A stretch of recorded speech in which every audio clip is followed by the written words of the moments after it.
Hey there, welcome back to a new episode of Science Flixtion. I am Salim and I'm joined by my co-host and friend, Carl Ames. Carl? Hey, what's going on? Good evening to you.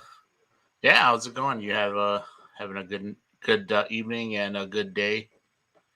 Yeah, I'm enjoying the weather. I always like to, I'm wearing shorts because it's like 65 degrees today in December 15th in Chicago. So we got to celebrate that. And usually as the year goes on and it's like a unusually warm day, I'll celebrate it with ice cream. So I had Oh, nice. had Culver's today, warmer shorts. I got like was it called a concrete? It's basically a like ice cream and nice burger and stuff. So yeah, this probably will be it for the rest of the year. But who knows? Maybe January we'll have another 60-degree day. Who knows? There's the climate change, right? That's what we're dealing with. It's all this weird weather, tornadoes and where tornadoes don't happen and normally where tornadoes don't happen and things like 65 degrees in Chicago during December is not normal. So we'll Yeah, it see. might be normal going forward. Who knows? So yeah, it's definitely uh, it's not bad to have that weather, but it's also kind of scary. But Mhm. yeah, I'm excited about today's show, but obviously tomorrow too. It's No Way Home, uh, as our I am SKOKS as shared that tomorrow is SpiderMan No Way Home. That's the big one that we'll do an episode on that in a couple of weeks. But today we have a fun episode planned in general. Oh, also, I didn't know if you noticed, I finally put my Oh yeah, Venom's up. Spider-Man, There he is. Spider-Man, and Venom picture. I finally put it up. I had the frame. I got one of those easy easy to do yourself. Well, not obviously it's always do yourself, but like an easier like thing where you can just kind of stick the thing in to drywall or whatever, Okay. and you can just push it in instead of having to like. And it comes with a thing where you can measure it, so it goes in like straight and not like all crooked and things like that. So it's an easier Yeah. thing where you can just Unlike you all know of the posters in my room. no, you don't need like a hammer or anything like that, like a nail hammer. It just push the thing in, and then there's like a hook. You can just hook the frame on. So yeah, I got a couple of those. I'll probably. I mean, I'll talk about some of the stuff that I got at C2E2 because I got to get frames for that as well. But yeah, I finally put that bad boy up. But anyways, as we get into our show, so we'll talk about our experience at C2E2. Um, there's a new Sonic the Hedgehog trailer for Sonic 2 out, and then we'll also talk about Peacemaker. So yeah, let's start out. So C2E2, we went there. We had a lot of fun. We spent pretty much the entire Sunday there. I'll let you lead off here. What was your experience like? How did you like it? Like as because this is something like for me. This is my first time doing C2E2. I hadn't done that before. I've done other conventions, but not C2E2. And you've done C2E2 before, correct? Yes, I would, I guess, call myself a C2E2 veteran at this point. I've been to every C2E2 since 2016, I believe, maybe 2015, but I think it's been 2016 that I've been there. And the C2E2 in 2020 was in the end of February, like that weekend. I think it was like the 28th, 29th, and the 1st of February 2020. And that was pretty much the last big convention in like the United States before the pandemic. And it was still scary enough at that time because there's a lot of the talks about should we shut down, should we not, and stuff. So this being pretty much the first big convention also in Chicago. I mean, there were some over the course of the year, but I think this is like the first big comic book one. But yeah, it definitely showed. We went on Sunday, which Mm-hmm. is typically a slower day anyway, but for what it's worth, just going in there and seeing this big space. Like if you go back to that picture, Aldo, the first one, the picture that we were showing is not a picture of this year whatsoever. It's not a picture that we took, but that's from previous years, probably last year or the year before. One, they didn't even have that red carpet out this year, and two, it wasn't nearly as packed. This is probably from a Saturday anyway, but it still wasn't all that packed. Um, Marvel, like Marvel was not there at all, which they Hmm. are normally a staple at C2E2. And they take up that big space like these people are walking into. Like you normally just walk directly into Marvel like that. Right. So there was a big empty space there because Marvel wasn't there. Um, and then that means there also wasn't many Marvel panels because they have many panels throughout the weekend talking about upcoming Marvel comics and having the writers and artists and stuff talk about upcoming projects and things. So it was just a lot missing, but still plenty of places to walk around to buy stuff. A lot of the same usual vendors that I've been seeing these last couple years. The usual suspects there. Artist Alley was still pretty full, and I still love Artist Alley. It's my favorite thing, and yeah, it was still a good experience overall. Yeah, I know you mentioned like Marvel wasn't there, but I think there were random. There was like one or two people that wrote for Marvel that did show up on their own, right? I think you pointed somebody out to me. Yeah, like Um, Marvel at large, like them representing the company wasn't there, but there still were Marvel artists and writers that were present. Like I pointed out to you that Chris Claremont was there. right. If you don't know Chris Claremont, he is one of the most significant writers to the Uncanny X-Men run. Like he had a huge run of comics from like the number 96 or something like that all the way up until like 300. He like wrote all of those and pretty much any important classic X-Men story he wrote for the most part. The He's Phoenix he Saga and all yeah, that stuff. he's part of the. I can't, if I remember correctly, he's part of the responsible like when with the Logan. You know, I'm like when he says like I'm great at what I do, but what I do isn't very nice. That when the Probably. yeah, he's part of that. So yeah, that was we saw him. I mean, we didn't get in line just because we were trying to move around, but it was kind of cool seeing him there. But yeah, I know we got a few things as far as when we were walking around in Artist Alley. I know you were very excited about getting a couple of things. Um, One of them was it's a book that you get every of drawings. This artist that you're a Hmm. big fan of. Yeah. I don't know if you have that on you. I do. I have it right here. See if we get the glare to not be so bad. Hey, focus. Thanks. So this is a sketchbook from Chriszillow. And I, again, like I said, I've gone to C2E2 pretty much every year, and every year she's been there, and every year I buy her sketchbook because it's a really great way to get her art without costing. Because if you go to an artist and get commissions, it costs quite a bit. But you can get all of her art that she's just been sketching over the course of the year, and she puts it in a book, and it costs $20, and it's pretty nice and convenient. She does a lot of art that is just like original characters sort of thing. So I don't know if we're gonna. So yeah, these are just like original characters. So you get that in there. But then she also will throw in some other stuff too that is licensed characters that you might be more familiar with. Let's go real quick with here we go. We've got we got Phoenix here, Jean Grey. Then we got San from Princess Mononoke over here, if you like your anime. And she just, again, just fills it up. Here's some Harley Quinn.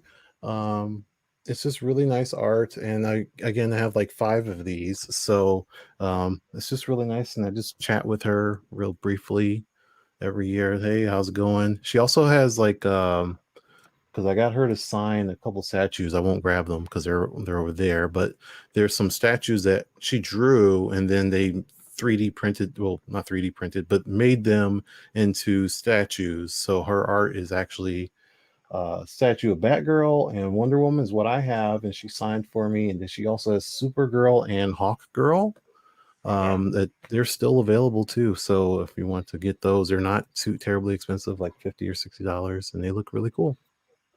Nice. And I know you bought like you were letting fate decide if you should buy these or not. And you ended up buying. I think it was more Japanese animation characters, Yeah. correct? It was like six of them, I believe. Yeah, so I ended up like I was telling you I had like one thing that I really wanted to get. Like I was on a mission to grab because he wasn't sure. So I've been playing and I'm still playing this game called Persona 5. I don't know if there's any Persona 5 fans here, but this artist is Kaz Kiriga, and he drew Kawakami, and then just because he actually threw this in for free for me, I was able to pick up Tharja. This is from Fire Emblem, another video game. So it was just a freebie for me, and I was really appreciated that from him because I got already 3 of his posters, so that makes 5 now. And then also with Persona 5, I was able to, which I again, this one here is Futaba, and they were saying when I went there in the morning that they didn't have that many left, and there's a bunch of characters in this game. So, and they had a bundle, and I'm like, okay, well, if I come back later today and you sold out, then I won't be able to get the bundle, obviously. But when we went back at the end of the day, they had this very last one, so I was able to get the whole bundle of Persona 5. Basically, all the girls is Makoto. There's Haru, and I believe we got Takamaki here. We got who else is here? Kasumi and so on. So yeah, but just ended up buying the whole thing because there's no way I would just want to buy 2 of them and then my life would be haunted by not having all of the rest of them. So I just went ahead and pulled the trigger on that. And that's for the most part all that I bought. I didn't really get too much else. Nice, nice. Yeah. I know I bought a few things obviously as well. For one thing, I bought this shirt. I decided to wear it today. It's a Wolverine shirt. I really liked it. I was thinking of getting another one, but I just couldn't figure out which. I think it was like one shirt that I liked, but that didn't have my size. So I just decided to stick with this one. It's a solid shirt, um, obviously. And then I bought more comic books because and they're all Spidey comics. And you were on the mission too. Yes, I was. So I bought the birth of Venom. So it's like an entire Venom saga as far as like when he first becomes. So when Spider-Man has a black costume, and then he gets rid of the black costume, and then like the whole thing with Eddie Brock, and when Eddie Brock takes over as becomes Venom essentially. So does that That's have the Secret Wars in there too? No, I think this is after the Secret Wars. So Okay. like right when he comes back. Um like I think it has like random stuff from Secret Wars. So it might have like no, it looks like it does have. So it has one it probably has like one of the Secret Wars number 8. Okay. Yeah, just the one that he actually got Yeah. it. Yeah. Yeah. So it kind of goes through all of that and basically eventually gets to him becoming Venom. So that's one. This is just a bunch of one of like a really Todd McFarlane. It's a major illustrator for Marvel who's done a lot of great things. There's a lot of cool storylines in here. Um, it's like Torment. It's a cool storyline in here. There's it's a little more darker Spider-Man storylines compared to what the normal Spider-Man is like. That was a really cool. It's one of my favorite sets of comics for Spider-Man. It's not like a complete like a. It's not like they're not all connected in like stories as far as they're concerned, um but yeah, it's a really cool um comic book series type of thing they did in a sense, because like I said, it's a little more darker than your normal Spider-Man stuff is concerned.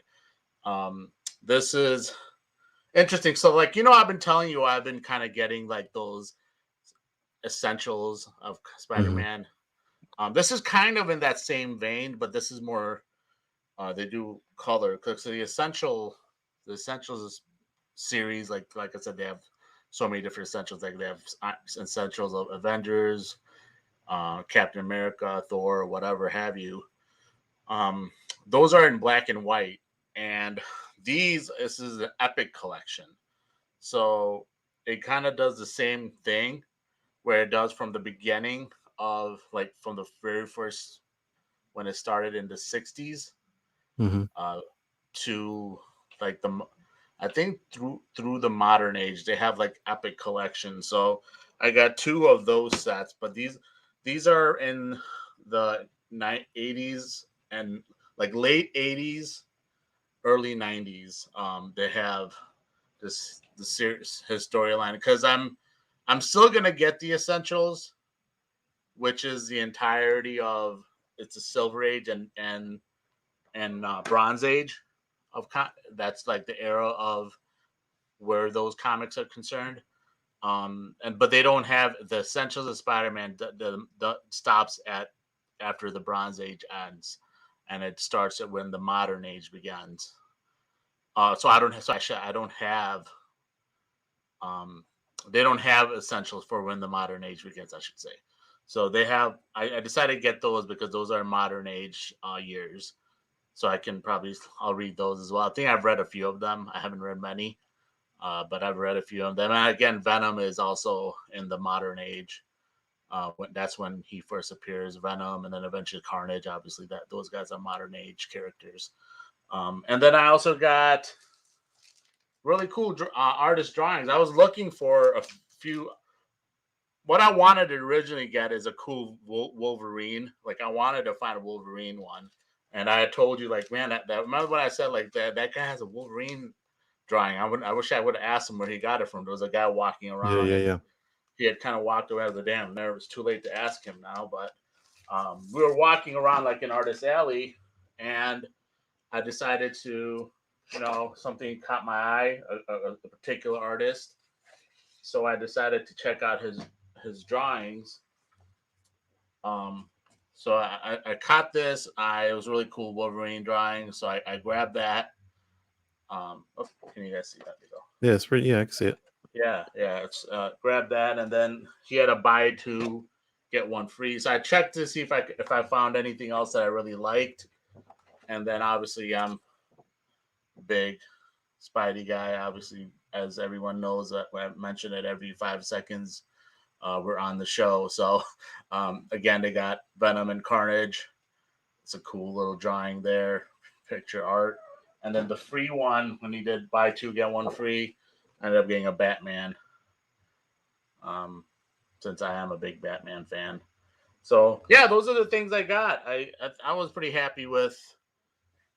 Um, I was pretty happy with my purchases.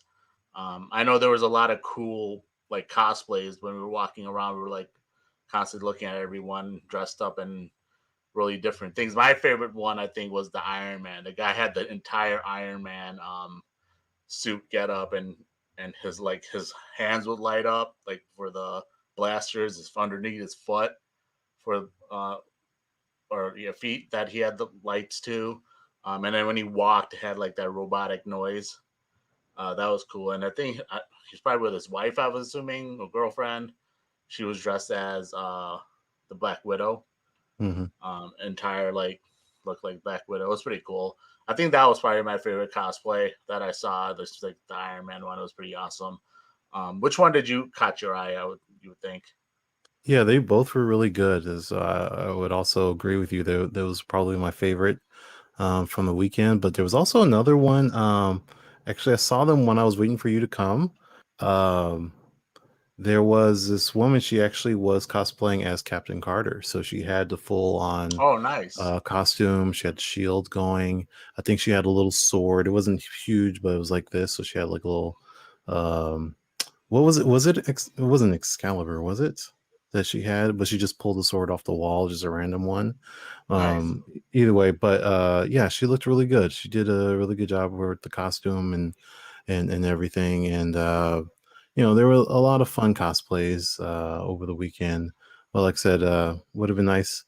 Like normally, if I go, I would go for the whole weekend, Friday, Saturday, and Sunday. But between my current work schedule and just availability and funds, I just wasn't able to. If you didn't ask me, honestly, I wouldn't have gone this year at all. But I am looking forward to it. So, guys, if you are in the Chicago area, the next C2E2, not sponsored by the way, the next C2E2 is in August. I think it's August 5th. It's the first weekend in August, Friday, Saturday, and Sunday of August 2022. So they're moving it because it normally is in like late winter, early spring. But because of everything been going on, they had to delay it for this year, just this past weekend. And then the next one is going to be in August. And then probably in 2023, it'll go back to being in this normal slot. But that does mean we get C2E2 again sooner than later. And I will most likely be there. So I'm looking forward to that. Yeah, I'll definitely go to that one as well, just to try to see if I can go to more than one day. This year, unfortunately, what's funny thing is, originally I wanted to go Saturday, but I had another event going on that day. But then it got canceled at the last minute. It was the podcast Bulls at Windy City Bulls, but then they canceled that game. They postponed it because of the COVID breakout cases happening. So Oh, they didn't have enough players to play on either team or something yikes. like that Hmm. because of everyone was uh, tested positive for COVID. So they canceled that game. So we ended up not doing the podcast thing.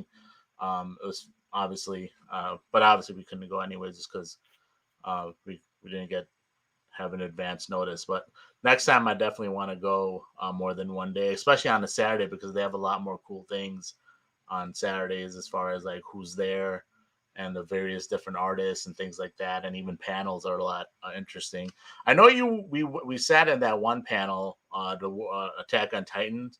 Now I Mm. was at a lot of that stuff. Pretty much all of that stuff went over my head because I have no clue any background story about that show.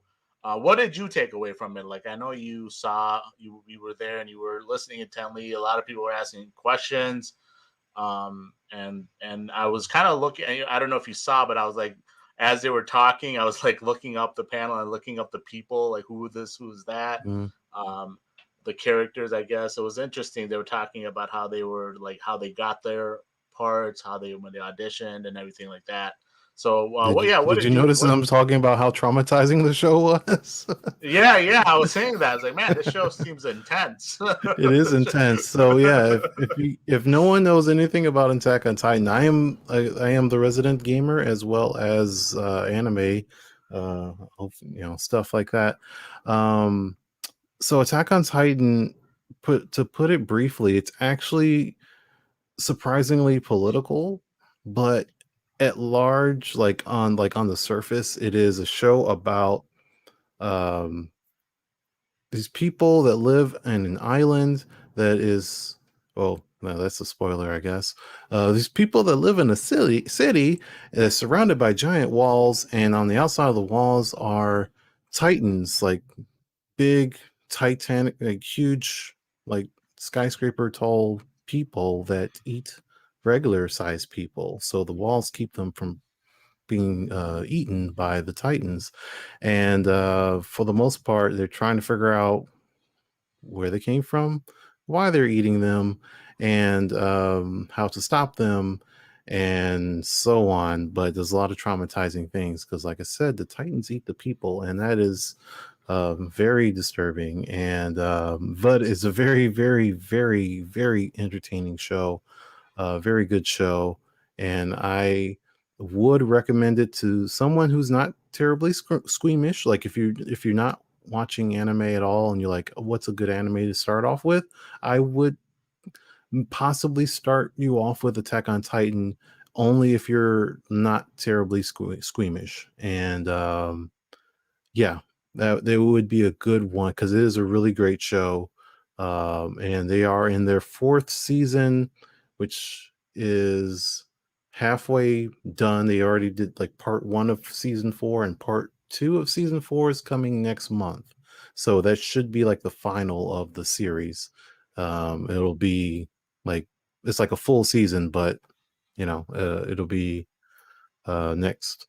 So yeah, that It, panel was just fun. It was just they couldn't really answer any questions about the next season because right, right. spoilers and stuff. But it was just fun seeing them talk and seeing them there, and they had fun. So yeah, nothing terribly interesting in the panel, but it was still some Okay. fun behind the scenes things. Nothing that surprised you, like you learned anything that you might not have known before. It was interesting when Trina was talking about that. I guess she had a video audition and the other two didn't, and they were like, "What are you talking about?"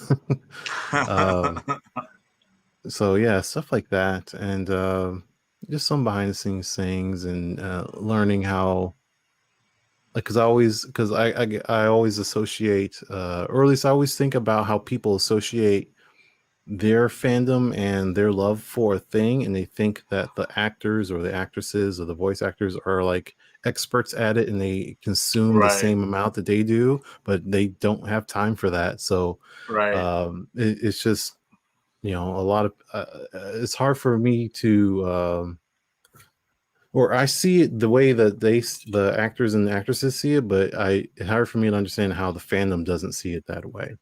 Yeah. right. Yeah, that was interesting to me. Like listening to them talk about. They were inquisitive too about the show, like the Mhm. characters. Like they were asking some fans questions too. It was pretty interesting. And then it was interesting hearing their audition experience, like when they thought they were going to for a certain like reading for a certain character, um, but then they got picked for a different character. It was interesting. That process was like it's Mhm. always like that's something that I love to talk to like an actor, any actor, like voice actor or even just a regular, obviously even a regular actor, and ask them about like when you audition, like what was that like? Like, did you audition for this character and the original character that you casted for, and how was that experience? Like that's always a cool process, I think, an interesting process and how it goes about. And like I said, yeah, you mentioned um, they obviously they didn't know everything about the show and the characters, and they said they didn't really do a lot of. Uh, they did like the original research, like maybe to watch like one or two episodes of a previous installment or something like that. I think they were Yeah, so mentioning. it's most anime, like it's anime because it comes from Japan. So Right, when for the most part, Japan has a ton of shows, but only some of them get put in other regions like America and so on, and they're in Japanese. So when they come over here, they're subtitled, just like you watch like a foreign film and right, it's has right, subtitles or whatever. And then only a select few of those get an English dub or a French dub or whatever. So those were all of the English dub voice actors that were on the stage. So when they did their research, they just watched the Japanese version with subtitles. And like they said, you only watch like one episode or something like that. And then they were like, okay, well, this show's really good, or I really want to be into that, or I think I can play this role, like something like that. Yeah. and they said like even the directors are like, well, yeah, we prefer that you don't watch the others episodes because we want you to put your own you know, almost your own take into it too. They don't want them to like try to have too much influence. Another show having too much influence on how much they go into probably each character as well. So that's Yeah. probably like a thing to artistic their artistic view on a character. That's always an interesting aspect as well because obviously when we're reading, I like not to stray more into this part of our conversation, but a lot of times when we're comic books and everything like that, the books, novels, or whatever that we're reading, we have a certain view of the character and a certain view of how the character was written. but when the character then goes into a TV or movie or big screen or whatever, obviously the artist who's playing that character puts their own little spin on it too. Obviously, they're going to try to make it as close to what the original intended purpose was. But yeah, they do add their own like view on the character in a sense to try to make it their own as well. So that's interesting as well to think about. But I know we had one quick question about a previous. We have talked about I think Dune. We did talk about Dune before. Witcher, I haven't really. I don't know if that's a show that you watch. I do not watch that, unfortunately, so I have no clue. It's a video game. I know that, and I don't play video games at all, so I don't Also really a know a lot book. about them. It's actually originally But a book. okay, it was originally a book. I did not know that. Shows how dumb I am. But yeah. So Dune, yeah, I think Carl and I liked it. So I know I liked it. Um, I thought it was my opinion on it was probably not as good as like as far as I did like it, but not as great as everyone else thought it was. Like a lot of people absolutely loved it and died by it.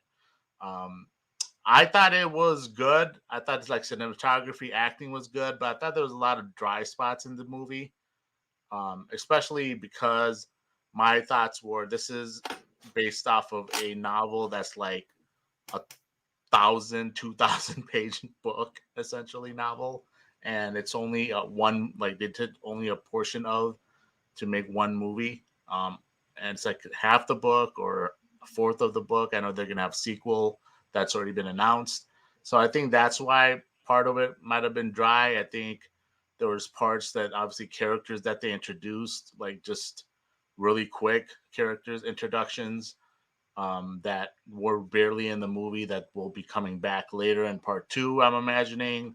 I know you and I talked about, for example, Zendaya.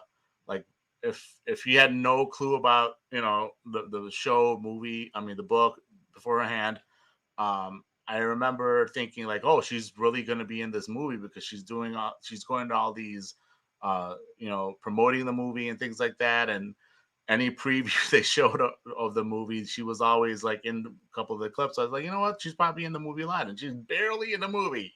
At least this first part, she's barely in the movie, and I don't think she has any lines. Maybe one line at most in this movie, particularly. So that was like, not to say that's a bad thing about the movie, but I was just confusing about that part. But yeah, I thought it was good, but I didn't think it was like fantastic, like a lot of people thought it was fantastic. Yeah, I was same boat. Like we mirrored a lot of the same ideas when we had that stream, which is available. So if you want like more of an extended opinions from us on Dune, we do have that video available. You can pull it up on Barroom Network YouTube. That was at the end of October, or was it Yeah, I beginning of think so. November, I can't something like remember. that? I've kind of lost track of like when we've done what episode. I know like our friend Jonathan was asking us how the show was going. I was trying to remember what the order of episodes we've done. It's like he's like, yeah, I've seen a few of your shows. It's like, so this one, I know this one we did like a month ago. I'm like, no, wait, no, we did this 2 months ago. Actually, you can't lose track of when we've done what.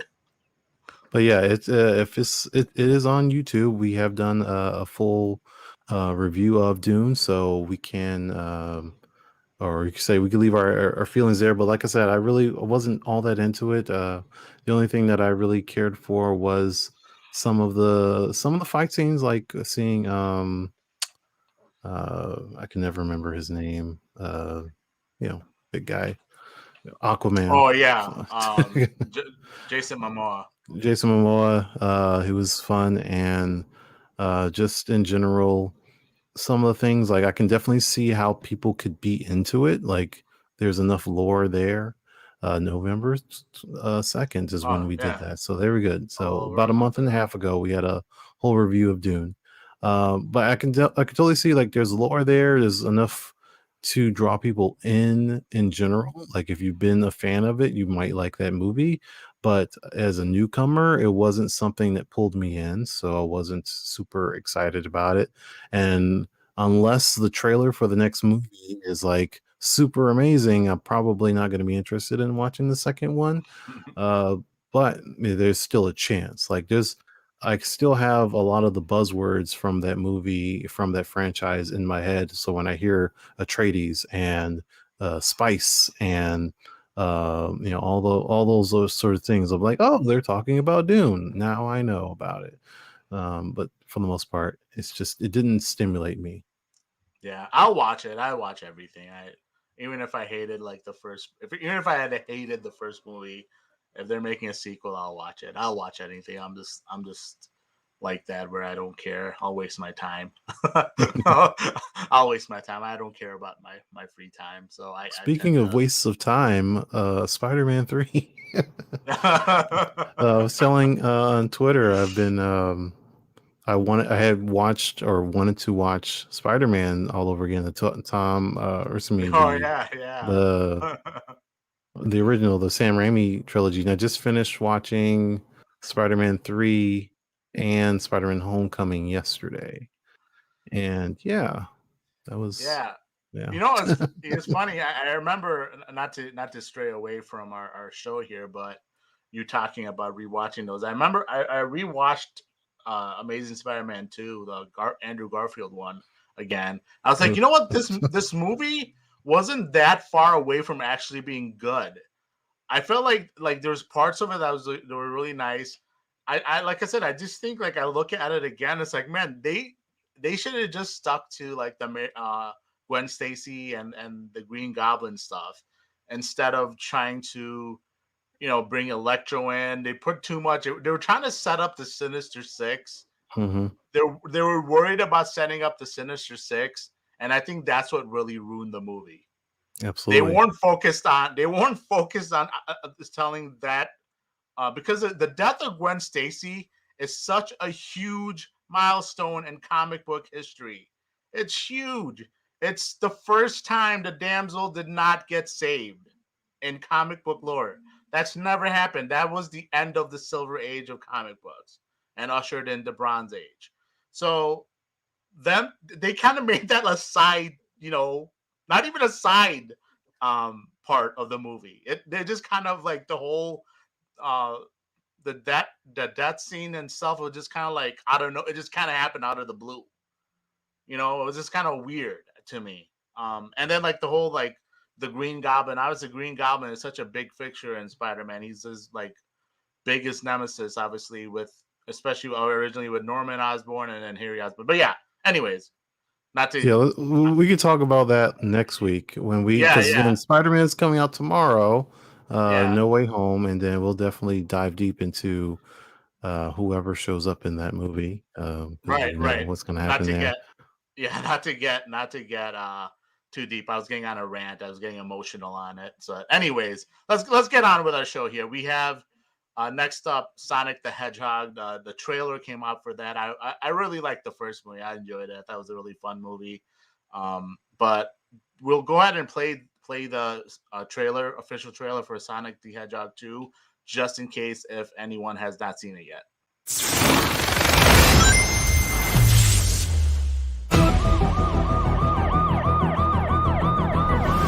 Quick stretch, little snack, and here we go. Sonic, I love that you want to help make a difference. Mind if I drive? But you're being reckless. Don't worry, nobody's gonna get hurt. Pretending to be Batman. Blue Justice, trademark pending. You're still just a kid. Woohoo! Trust me, there will come a moment when your powers will be needed. But you don't choose that moment. That moment chooses you. I just got goosebumps. Wait a second, did you steal that from Oprah? He's back! Papa's got a brand new stash. Since I've been gone, I've discovered the source of ultimate power. That sounds big. It's been on my vision board for years. Hope I'm not too late. I'm sorry, who are you? Name's Tails. Okay, this is what we're gonna do. Step 1, light taunting. Step 2, I have no idea. Hang on! wasn't too bad.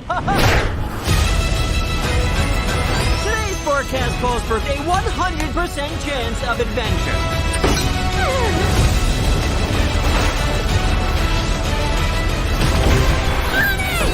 Return to sender. Face it, you're never going to get my power.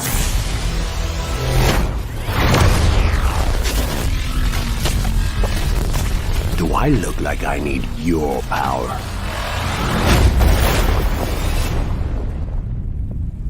Where are my manners? Sonic, meet Knuckles.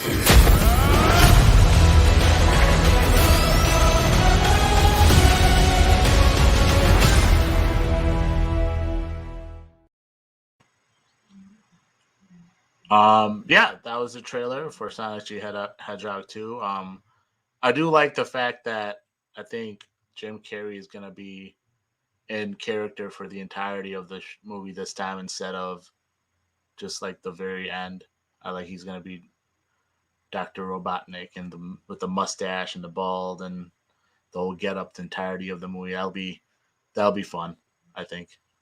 I do wonder what he would look like in a fat suit, though. Like that's the only like big difference is between him and the game is that Dr. Robotnik is a big, round, fat guy, and obviously Jim Carrey is the complete opposite of that. So, other than that, they are. I still would love to see what he looks like, but yeah, he looks really good though. Yeah, it's it looks really good. I think it's fun. I think they're introducing obviously more characters in this official trailer or the second movie. Tails is going to be introduced, and obviously the big one is going to be Knuckles, considering who they got to voice him. But Tails is obviously Sonic's sidekick, and they stuck with the a familiar voice for Tails. The person who plays him, him. Tails is him. Yeah, him. That's what I meant. That's what I said. Her because the person who plays him is a her, by accident. But yeah, Tails is a him. I know that. It was a slip of the tongue by accident. But yeah, so the person who plays him is Colin O'Shaughnessy, and that she did his voice in the video game or the cartoon, I should say. Or was it cartoon and the cartoon, right? That's what it was. I don't know. Yes, actually, yes. So the cartoon. So that in was the video game. The video game, and I thought the cartoon too when they did the cartoon back in the 90s. But yeah, they stuck with that much I don't know. Let's see. Yeah, go ahead. They stuck with what's familiar instead of trying to get like an actor that's like famous or whatever. That was kind of cool, like that they stuck with what they know, what works essentially. Yeah, in the very least, she's a very experienced voice actress. She has a long list. Like she's been like I said since the 90s doing voice acting in various things. You might also know her from Danny Phantom. She was Jasmine in Danny Phantom. She was also Janet Van Dyne in Earth's Mightiest Avengers, Earth's Mightiest Heroes. The Wasp, yeah, she was the Wasp in that, and then she's done plenty of other things over the years. And like I said, she was Tails in various other games and appearances. So it is tried and true Tails voice for the most part, and like you said, Tails is Sonic's partner. Tails has been around since the second game, so Sonic the Hedgehog 2. So they're coming in the second movie, Sonic the Hedgehog 2, and it'll be interesting to see how they use Tails in the movie, because I'm hoping it's kind of like they at least pay off a part of the thing about Tails in the game, because Sonic the Hedgehog is a single player game for what it's worth, but in Sonic 2 you get Tails, but you can still play as Sonic, and Tails is just there to assist and follows you. And a funny thing about all of the characters, like literally all of the characters, no one is as fast as Sonic, but everyone else is just really just a step behind Sonic. They're not slow at all. Like they can all keep up with him for whatever reason, video games. And Tails is the same way. Tails can go almost as fast as Sonic. And then one thing is like you play the game, um, Tails just follows you and kind of can collect rings and stuff with you. You can play with your friend and your friend can control Tails. And that's the best part is that Tails is invincible and you can do whatever you want with Tails. You can literally be Sonic and just stand there and do nothing, and Tails can fight the enemy for you and do all of the damage, never get hurt, and never die. Tails falls off a cliff, they die, and then they come back, they come flying down, and just come back, and it's forever for the entire game. So you can play the whole game as Tails and just stay out of the way as Sonic and do that. So I'm hoping like they pay that off somehow in this movie where Tails is supposed to die, but then just comes flying off from off screen and comes back and like, wait, what? Didn't you just like die or something like that? And just like Tails is just invincible because that's the way he is in all of the games. Yeah, that's yeah, true. He's essentially you can be him, and I forget which one you can be him. There's like one of the games you can be Tails. I forget which one it is though. I think it's more recent ones for the most part. I think it might have been like on like Dreamcast when they had the Sega did their own version of like PlayStation Sonic Adventure and stuff like that. Yeah, Sonic Adventure. So. I'm not honestly. I've never played Sonic. Well, I never played past the first level in Sonic Adventure because I never had a Dreamcast. So I only was able to like go to some other location that had it and play it briefly, and that's all that I ever did with Sonic Adventure. But I was looking into that the other day, and it's on PC, so I probably will pick it up on PC at some point because I know a lot of people like that game. Right. I know there's a couple of more little tidbits that we picked up from the trailer itself. The tornado first appeared in the game Sonic the Hedgehog 2. I think you had some thoughts on that. It's just, it looks, I mean, they made sure the design of it is very reminiscent of how it looks in the game. It has like the two wings like that, and Sonic rides on top, and Tails is the pilot all the time. For the most part, it looks dead on how I would remember it looking from Sonic 2, Sonic 3, so on. Yeah, that was interesting. I know the another part scene I thought. Well, let's talk about the character first before we talk about this one scene. But obviously, they have Knuckles introduced in this, voiced by Idris Elba.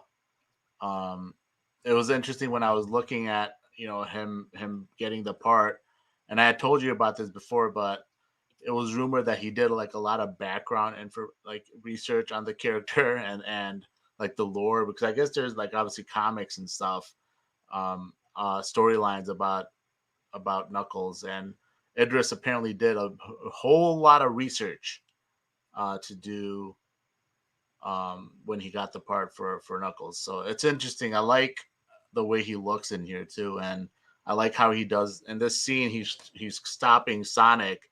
In the game, there's if you guys remember the game, there's scenes when he does that. He kind of stops Sonic from when he's in the little ball rolling really quick. He's able to stop Sonic, and obviously his power is like he's super strong. So that's I thought that was fun. Yeah, I love the way Knuckles looks, and again, just them going back to redesign Sonic really meant a whole lot, because it probably would have meant Knuckles would have looked bad too, Tails would look bad, but the way they looked now, they look really great, and just hearing Idris Elba's voice is really awesome. Like we need to get Idris Elba voicing more characters, and a little less Chris Pratt, a little bit more Idris Elba. Right. That would be very welcome. But Chris yeah, Pratt. No, it's but funny. I'm surprised Chris Pratt didn't end up voicing Fox or something. yeah, well, I He's mean, there's voicing Garfield. I think he's voicing Mario somehow. I don't know. yeah, It's funny. Mario and Garfield.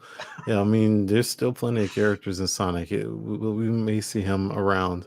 But yeah, I love again just seeing Knuckles around. Like he says in the movie, he doesn't need he doesn't need Sonic's power for like I said earlier, Right. pretty much every character for Has their whatever own. reason can keep up with Sonic, even though he's technically the fastest, but they all just like a step behind. Sonic Knuckles is just a tad slower. He's got brute strength. He can glide and he can climb up walls. So there's a lot of things that he can do that Sonic can't. And I'd like to see what they do with this fight. Does Sonic win this fight? Probably not. At least from what we see in the trailer, he's probably not going to win that fight. Maybe later on, but we'll see how that might happen. Yeah, and I think it's they interesting to introduce him as a bad guy in this part because they eventually do become friends in not only like obviously the games but the shows as well. They show him as becoming friends and allies or what have you. And yeah, so he's obviously been, I don't know, maybe brainwashed by Dr. Robotnik, I'm guessing, or tricked by Dr. Probably lied Robotnik. to, Well, yeah. lied to I or think, something, but yeah. interesting. We'll see what the story is in that. I know there's also the big the Chaos Emerald, but I think a lot of people said it might be the Master Emerald. I think it's a little, I don't, Yeah, I didn't know the specific name, but it's most likely the bigger one. So like in the games, there are smaller Chaos Emeralds that are multicolored, and Sonic can collect those. And this is why I hope that we might actually see Super Sonic in this movie, because once he collects all of those, he can become Super Sonic. But the idea is that they usually power up the big emerald, and that's what this one is, and that's what Dr. Robotnik's all about. He's just trying to obtain power. So if you remember from the first movie, he got that little hair from Sonic, and he was able to use that just to power his machines and stuff, because Sonic's abilities are some kind of mystical magical thing. But he doesn't need Sonic anymore because he's got Knuckles and he found this Chaos Emerald. So he doesn't need to capture Sonic as much as he thought he did before. So, but I am hoping that we do see Super Sonic in this movie, because that would be a good way to fight back against Knuckles and to fight Robotnik after he gets his power up from this big Chaos Emerald, because he's gonna need it, because that's a pretty big power source right there. right. And then the final thing I noticed in this trailer was the is potentially could be Angel Island. I mean, it's not been confirmed, but that's where it's like where Knuckles is from. That's his home, and Mhm. that's where the Chaos or the Master Emerald. That's where the resting place is for that. So that's really I really like that picture of like a little Sonic standing there, watching over that little island, and obviously the Chaos or sorry the Master Emerald. Something's happening, like probably Robotnik did something and he's been able to access its powers or whatever. But yeah, that's the trailer for Sonic the Hedgehog. Did you have any other thoughts on that? I know, like I said, it should be a fun movie. Like I said, I like the first one, so I think this one should be fun as well. I don't see why it wouldn't be. Yeah, it definitely looks funny, and I love um, just seeing the emeralds there. I would love to see them do more like nods to the game, because like the first movie, like you can collect the rings are in the way they have them in the movie, they're like little teleporter to different portals or whatever, but he still gets hit and he loses the rings, and that's just like from the games. And I'm hoping that they do some more stuff like that in this movie, especially like one thing. um I can't remember if it was in Sonic 2, but definitely Sonic 3, maybe Sonic and Knuckles. There's a scene, like I said, everyone is as fast as Sonic, just like including Robotnik, even him as a big fat man with skinny stick legs. There's a part in the game where Sonic is chasing Robotnik on foot, and he can't even catch him because he's like, Robotnik is ahead. He can't catch him for whatever reason. Then Robotnik jumps into the big old mech that he has, and I'm like, that doesn't make sense. How is Sonic the fastest person and this big fat dude is running away from him and he can't catch him? That doesn't make any sense at all. And he jumps in the machine and and then you have the big boss fight. So I want some stuff like that too. Yeah, it'll be interesting how they would play that out. But that's we'll move on into our final portion of our show, the John Cena movie off of Suicide Squad, The Peacemaker. There was an official trailer for that show, and we'll go ahead and play that trailer just in case if anyone may have missed it.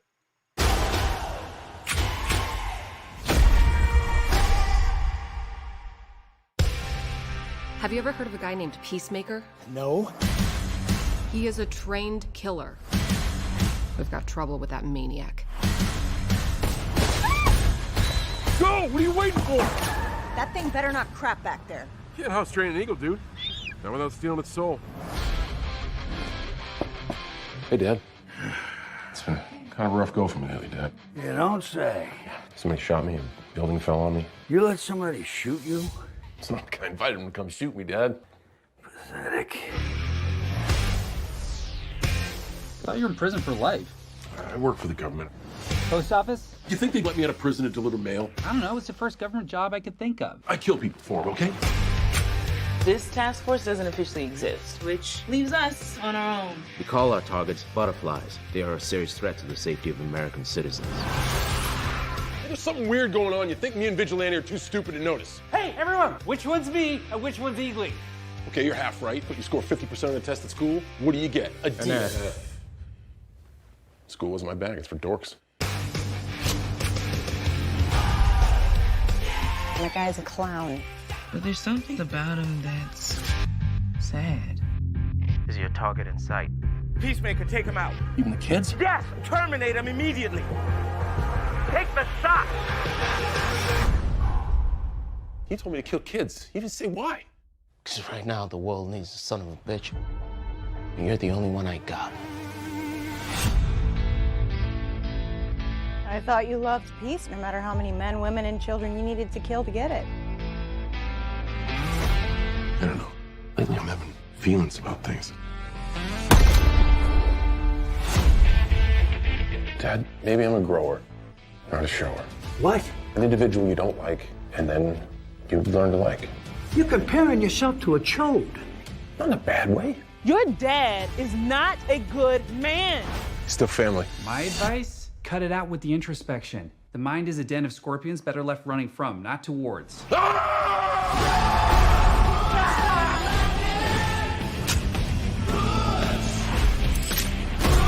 just got shot at! You ever been shot at? No.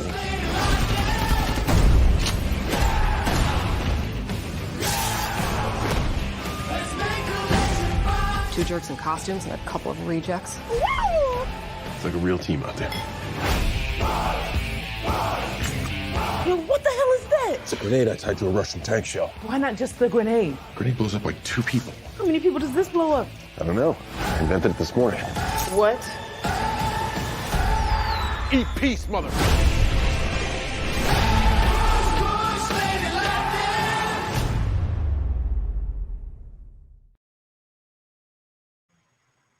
So that was the trailer for Peacemaker. That show looks really good. It looks.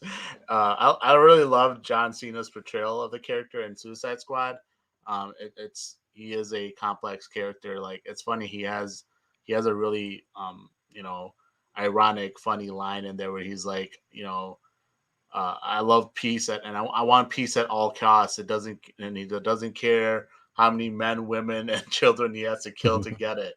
It's kind of like an ironic thing to say. You want peace, but you're gonna kill everyone to get it. But yeah, the trailer looks really good, and it's I really like John Cena as far as I've always liked him as like different as a personality and everything. and I think he's really grown as an actor.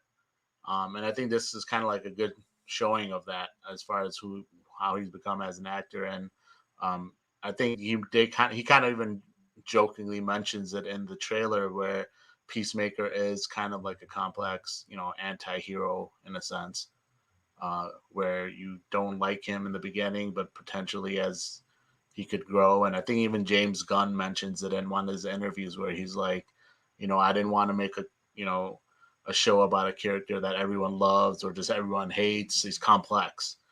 There's things about him that are good, but then obviously there are things about him that are obviously bad, but then it could grow into something more.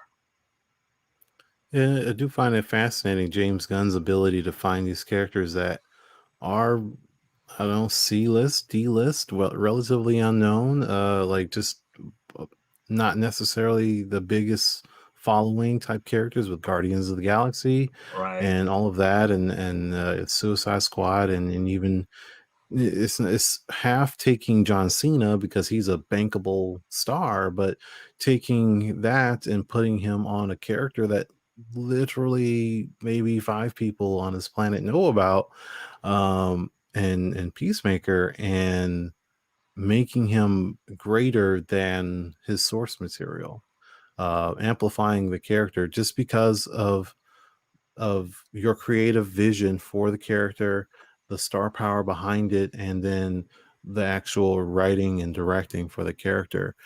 Because if you told me 2-3 years ago there's going to be a Peacemaker TV series, I'd be like, who's that? I never heard of him and I don't care. But now I'm like, yeah, sign me up. John Cena is going to be Peacemaker. It looks funny. It looks cool. Looks like it's going to have some really good moments in it. And like, it's got potential to be a great series. I don't know if it's going to be more than one season, if it's just going to be this one season here, but it looks like it's going to be a bunch of fun. Yeah, and I think I think even James Gunn, again, to bring him up, he noted that John Cena's performance in Suicide Squad, like this as far as what he did, what he expected, um, as far as like his like the backward way of him portraying the character and things like that, that really um, brought about this idea for the show. Like originally they had no plans for a like his own spin-off series in a sense, to do like about Peacemaker, but because of the way John Cena, how successful it was, he was one of the best parts. I mean, Suicide Squad 2 was good in general. Like I liked it a lot. It was like miles better than the first one, which obviously is not hard to do, but still, it's genuinely a good movie. And he was definitely one of the best parts of that movie. And I think his portrayal really ended up making them say, "Oh, we really have something here, and we can go further with this and with this character and develop it more, show other sides of him, and obviously monetize off of the popularity of this character that has transpired." Right. And then as far as how the series seems to be going, I mean, at least from the trailer, it does seem like it's just going to be his journey of, like you say, he's going to try to achieve peace, however, whatever means possible. But then he feels like he's just going to hit this brick wall where he's like, hey, I don't know if what I'm doing is right. I don't know if this is the right way to achieve this peace. I don't like, they wanted me to shoot kids. I don't, he wanted to, shoot kids before, but if it meant protecting America and achieving peace, but now he's like, that doesn't feel right. And he's just gonna have this, which it shouldn't, but he's gonna go through some stuff, and he's just trying to discover this new self, this new, again, going from possibly, I wouldn't say villain, but I guess maybe realizing that he's actually an anti-hero, or not like in those words, but realizing that that's not necessarily the best way, and that he could possibly be full-blown hero and save people, and not, he may be killing the bad guys. Maybe just he's like like if anti-hero is in between hero and villain, and this is anti-hero, if villain is here, that he's a little closer to villain than he is to good, but still like almost anti-hero. Now he's going to be a little bit closer to good, but still be on the closer to anti-hero. Like he won't kill the kids, but he still will kill people, like sort of thing. Right. Yeah, that's how it feels. Yeah, it's like I said, it's definitely gonna be a fun character, I think, and Cena definitely does a great job with it. But we'll wrap up the show here. Any final thoughts that you might have of everything we've talked about today? And obviously, I don't know if it'll be back next week, 100%. We might have a week off just because with the holidays. But we will be back. Our next show for 100%, the entire show is just going to be about Spider-Man No Way Home. So if it's not next Wednesday, it'll be the Wednesday after. I believe the 29th, more than likely. But any final thoughts that you might have overall? Actually, I want to go back to a quick question from David. He hadn't been following Marvel since COVID, and he wanted to know what the next Marvel movies in production are. And that would be, again, Spider-Man No Way Home is coming out tomorrow, which Salim and I will be going to go see that tomorrow. After that, there is the Morbius movie. If I'm doing this off the top of my head, so I might be wrong, but I think Morbius is in January or February, and Doctor Strange is after that, which is pushed to May, right? And then we'll see about Black Panther 2. That might be delayed more if the rumors are true. And but that movie is shooting now and is in production. Guardians of the Galaxy Volume 3 is also shooting right now and in production.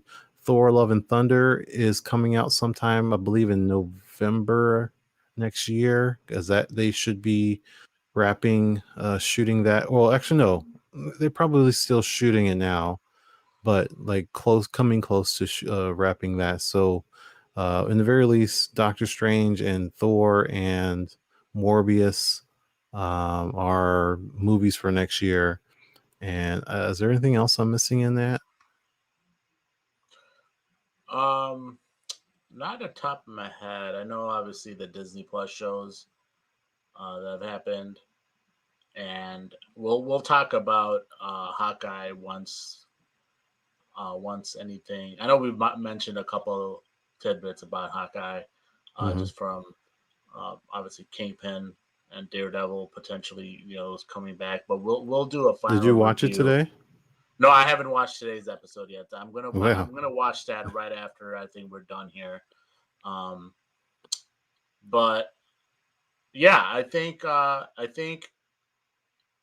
excited. Like I know there's been some people that are disappointed with Phase 4. I know you've seen. I know you've seen some criticism. I think they've done solid. Like it's a process for them, right? Because they have to move on from Iron Man and Captain America, and I think Spider-Man is going to be such a big factor for that. And Spider-Man is the most strong character in Marvel. He is like the backbone of Marvel. Like when you look at whenever people do comic book rankings, obviously superhero rankings, the first are always with DC is Superman and Batman, and the third is always Spider-Man. He's a big character, and I think that's going to be interesting. Obviously, they're going to be bringing in more stuff as far as different characters, like with the mutants. Who knows when they'll do that, but they're going to get there eventually. They're also going to bring in like the Fantastic Four. There's so much things that they're setting up that they're really going to get into. I think I don't know when. Obviously, I think that's going to be eventually in Phase 4. They'll start piece by piece, kind of hinting towards it. I don't know if that'll be the beginning of Phase 5. But it'll be interesting. Like, yeah, I think Phase 4 has been solid. Like, obviously, it hasn't started off as great as Phase 1 when they first started back in, 2008? 8. Mm-hmm. Yeah. But, yeah, I think it's coming along. I think there's a lot of stories to tell.